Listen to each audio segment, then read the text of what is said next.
Olá, boa tarde. Meu nome é Felipe, eu sou do Rio de Janeiro. A questão é a seguinte, Caio. Eu vim no berço evangélico batista, conheci a visão celular, passei pelo encontro com Deus, me afastei, voltei para uma outra igreja da visão celular e com o tempo, o que a gente tem visto hoje, eu sou prova disso. Tive um pastor que na verdade ele falava para todos nós que ele, como pastor nosso, ele tinha total autoridade, então ele tinha que mandar na nossa vida, ele tinha que falar o que era certo, o que era errado, o que a gente podia fazer ou não. Eu vi isso na boca dele, ele falou isso para mim. Então assim, e tudo estava dando errado. Eu tinha o meu negócio, era noite, ele mandou fechar o meu negócio porque não tinha tempo para as coisas de Deus. Eu precisava ter mais tempo para Deus. Então eu fechei meu negócio, colhei com ele e nada acontecendo. Dificuldade, prova e nada.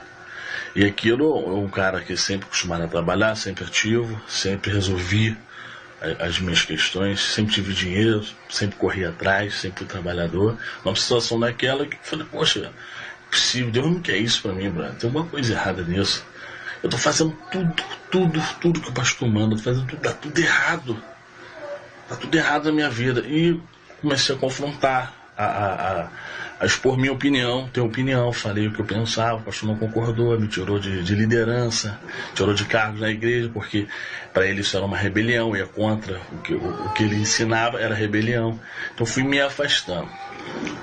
E outra coisa, que eu via muito, pregava muito sobre dízimo, oferta, primícia, todo culto, primícia, dízimo, oferta, primícia, dízimo, oferta, honrar a vida do pastor, honrar a vida do sacerdote, pregava prosperidade na igreja. O único que era próspero na igreja era o pastor, mais ninguém.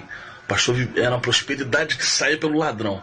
E a igreja sempre lá, primícia, oferta e prosperidade. E aquilo foi me dando um nojo daquela situação. Eu falei, meu irmão, não quero mais isso para minha vida. Saí.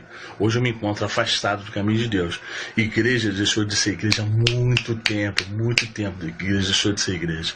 Me sinto hoje afastado. Sinto falta de ter comunhão com Deus. Preciso de ajuda. Eu só me alimento de vídeo, assisto o canal do Fábio, assisto outras pregações, onde eu tenho me alimentado. Só que o Espírito Santo está me incomodando. Eu preciso que você me dê uma orientação. O que eu devo fazer? Fico nessa vida? Estou errado de estar assim me alimentando em casa? Ou não? Eu tenho que ter uma comunhão. Não, o teu problema é que você não leu o Novo Testamento de carreirinha. É por isso que você está nesse estado, Felipe. É por isso, Felipe. É só por isto, meu amigo Felipe. Olha, se você lesse uma página depois da outra até o fim, umas 5 vezes, sem ficar parando, só lendo, só pare quando terminar. Só para Mateus quando terminar. Aí depois só pare Marcos quando terminar. Só pare Lucas quando terminar. Só pare João quando terminar. Só pare Atos quando terminar. Só pare Romanos quando terminar. Coríntios, 1º e 2º, só pare quando terminar. E assim você vai adiante. Gálatas, Efésios, Filipenses, Colossenses, vai lendo até o Apocalipse. Meu amigo, toda a tua confusão não resiste a uma lida geral de carreirinha do Novo Testamento. Nem a tua, nem de ninguém. Olha as alternativas que você me deu. O que eu faço, Caio? Qual é o lugar para o qual eu devo ir? Você está ainda, são filhos dos lugares, é filho da caverna, filho da espiritualidade da idade da pedra. Se não adorarmos nesse monte Gerizim, Deus não nos ouvirá. Se não o invocarmos em Jerusalém, o Senhor não nos ouvirá. Para sermos ouvidos, subamos a Gilgal. Para sermos ouvidos, vamos a Betel. Para sermos ouvidos, cultuemos a Deus no Monte Hermon ou no alto do Tabor. Amigo, isso é coisa ainda de quem acabou de deixar de ser adorador de ídolos cananeus, de ídolos do lar. Ainda é coisa de gente de uma primitividade espiritual enorme que não conheceu o Evangelho. Sente apenas uma vontade de pertencer a algo, mas não sabe nem a quê. Fica confundindo Deus com presenças controladoras. gente que quer Jesus, mas não conheceu o Evangelho. E que fica perdida como você está, gente boa, gente querida, gente amada, gente com vontade de Deus e que vontade de conhecer Deus, mas que foi desensinada. O que a estratégia desse pessoal, o que eles fizeram com vocês, foi a mesma coisa que a Igreja Católica fez com o cristianismo católico e o cristianismo em geral até a Reforma Protestante. Ou seja, durante 1200 anos, a Igreja Católica proibiu a leitura da Escritura, do Velho e do Novo Testamento, para os cristãos, porque diziam que os cristãos não sabiam entender. A maioria realmente não sabia ler, mas e daí? Aqui no Brasil também, há 150 anos atrás, quando se começou a pregar o Evangelho, quando chegaram pessoas sérias pela primeira vez aqui pregando o Evangelho, a maioria não sabia ler. A maioria aprendeu a ler na Bíblia. Até aprendiam a ler, estimulados a ler a Bíblia no passado. Mas a Igreja Católica ficou 1200 anos proibindo os cristãos de lerem. O argumento é: não sabem ler. E o segundo argumento é: quem sabe não estudou teologia para entender. Então não poderão entender sem terem feito os cursos de teologia que nós demos para eles aprenderem e daríamos para poder entender a Bíblia. Como não tem condições nem intelectuais, era o argumento, de atingir tal ponto, nós colocamos na boca deles o que a gente acha que é conveniente. Durante 1200 anos foi só isso que prevaleceu. Esse é um período chamado na história de Idade das Trevas. É o auge do obscurantismo. Tudo de pior aconteceu no cristianismo nesse período. Horrendo, horrível, cheio de bruxaria e de feitiçaria na alma da igreja até a alma do povo. Era um tempo no qual você sabia que a igreja tinha os seus bordéis oficiais, sabia disso? Olha isso, cara. Durante 1200 anos, com alguns intervalos, depois de Agostinho em diante, até a Reforma Protestante, a igreja tinha os seus bordéis. 20% da população ia transar nos bordéis da igreja católica, do Vaticano e da Igreja Católica. E eles ganhavam a relação entre as grandes meretrizes e o papado, atendendo todo o cardinalato, a cúria, os papas, todo mundo, era íntima e total e conhecida. E a igreja tinha os bordéis dela. E a teologia era a mesma de hoje, dizendo o seguinte: a prostituta, se você der as suas primícias e as suas ofertas no gasofilácio da igreja, o resto do dinheiro é santificado. Essa era a conversa. E eles estabeleciam um percentual maior, bem maior, para poder santificar o resto da grana. Então não tem nada velho acontecendo hoje. O pessoal que não sabe nem o que aconteceu no dia de ontem, quanto mais o que aconteceu durante 1200 anos antes da Reforma Protestante. Não tem novidade. Não, nenhuma. Tudo é o mesmo. A Reforma Protestante introduziu a leitura do Novo Testamento. Foi assim que houve aquele boom que mudou a Europa e mudou o mundo.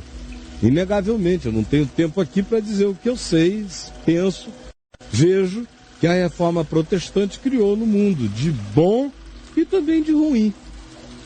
Mas, sem dúvida, você compare o cristianismo pré-Reforma Protestante com o cristianismo do protestantismo. O cristianismo do protestantismo é uma melhora de 4.000% naquela porcaria que estava lá. Do que estava acontecendo. Como é que essa coisa aconteceu, sobretudo? Lutero, quando rompeu, foi protegido, se não teria sido morto, mas teve apoio político que o escondeu. Era interesse dos principados alemães e de outros lugares romperem com a Igreja Católica e com o Vaticano. Eles tinham as razões então, claro, deles. deram a cobertura deles. Lutero, por outras razões, tinha rompido. Aproveitou, claro, a cobertura política. Ele não oferecesse para dizer, não quero cobertura de ninguém, vou morrer. Iria ser morto mesmo. Transcreveu, traduziu o Novo Testamento da Vulgata Latina no alemão popular. O Novo Testamento, fez uma espécie de tradução linguagem de hoje, atualizada para a moçada, e botou na mão dos camponeses, e o pau cantou daí para frente, quando o povo começou a ler a Bíblia de carreirinha, ler o Novo Testamento de carreirinha. Ele inaugurou a carreirinha lá naquela... Inaugurou, está dizendo, só leiam, só mandou. Como em qualquer outro lugar, meu querido, onde quer que haja isso, posto na mão, não tem por que querer saber o que pastor nenhum pensa, leia. Porque qualquer pastor que pense com verdade acerca do Novo Testamento só vai te dizer o que está dito aqui. Então por que eu vou querer saber o que quer que seja? Pense, eu sou aquele que carrega a promessa de que eu tenho uma unção que vem dos santos. Vou estudar, ver coisa com coisa, mas eu vou entender o espírito da mensagem. Quem entender o espírito da mensagem, que é Cristo e é o Evangelho, não vai ser enganado jamais. E um pastor legal pede para ler, não pede, Caio? Manda. Sabe? Quando é bom demais, ele implora. Leia. Por favor, leia. É. Eu te imploro. Eu nunca vi nenhum pastor falar leia. Nunca viu, né? Nunca vi. Porque não é mais tempo de ouvir isso. Porque quando eu me converti, todo pastor dizia leia. Sabe qual era a propaganda daquele tempo? Que você via nos postes, no país inteiro? Era leia a Bíblia. Ah, eu já li essa. Só tinha essa praticamente. Leia a Bíblia. Ou era assim, Jesus está voltando, ou Jesus salva e leia a Bíblia. Ou então eram transcrições de João 3,16. Você via em placas, postes, porque Deus amou ao mundo de tal maneira que deu o seu Filho unigênito, para que todo aquele que nele crer não pereça, mas tenha vida eterna. Era o que estava por aí. Compara com agora não, a publicidade gospel. Desencapetamento total, amarração para o amor. Pelo amor Tira o de olho Deus, gordo, encosto da sua família. A moçada pensa que essa bosta sempre foi assim, né? Não, ela já foi bem melhor. Ela foi desse jeito, que se tornou de novo agora, durante 1.200 anos antes da Reforma Protestante. Na Reforma houve muitos erros e pecados, mas nenhum dessa natureza, nenhum dessa sorte de engano. E a ênfase toda da Reforma também era os pilares da Reforma. O primeiro era só Cristo, só Cristo, só Cristo, só a Escritura. A sequência da Reforma tenta ser pedagógica. Então é só a Escritura, supondo que se vai saber de Cristo dentro do livro Bíblia. Aí o segundo é só Cristo, porque você vai achá-lo dentro do livro Bíblia. Eu faço distinções claras entre o livro Bíblia e a Escritura, como eu faço entre a Escritura e a Palavra, de modo que Cristo vem antes de tudo. Na realidade, depois de Cristo não precisa de mais nada. A verdadeira reforma é o cordeiro imolado antes da fundação do mundo. A verdadeira reforma é Jesus, a chave de interpretação de todas as coisas, segundo o Evangelho. Essa é a verdadeira reforma. O resto já é comida em excesso. Só a Escritura, só Cristo, só a fé. Pode acrescentar um monte de coisas boas, mas já são designações, departamentalizações que perdem a unificação da compreensão que é Cristo. Agora, a sorte do livro Bíblia, que dentro dele tem as narrativas de Jesus. Mas Jesus é a palavra, em razão da qual toda a Escritura precisa ser lida agora, depois que eu sei como ele é, quem ele é, o que ele ensina e como Deus é em Cristo. Depois que Jesus me disse, quem me vê a mim, vê o Pai, Pai. Como dizes tu, mostra-nos o Pai. Onde mais? Em Moisés, em Elias, em quem? Em Josué? Eu sou tudo, olha aqui para mim. A megalomania do meu Senhor é absolutamente divina. e do pai dele também, que disse: este é o meu filho amado, em quem eu tenho todo o meu prazer, a ele ouvi. Moisés e Elias desapareceram, e Pedro, Tiago e João olharam e viram só Jesus. É só isso, filho, o resto é confusão plantada na tua alma.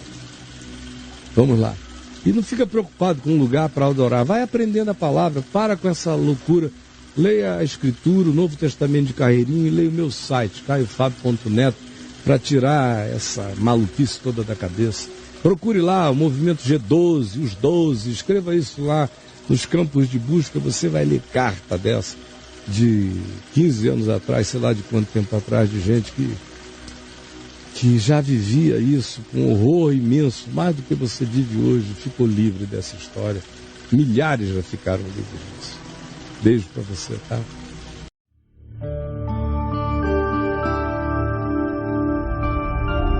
Vem IVTV, o canal é você.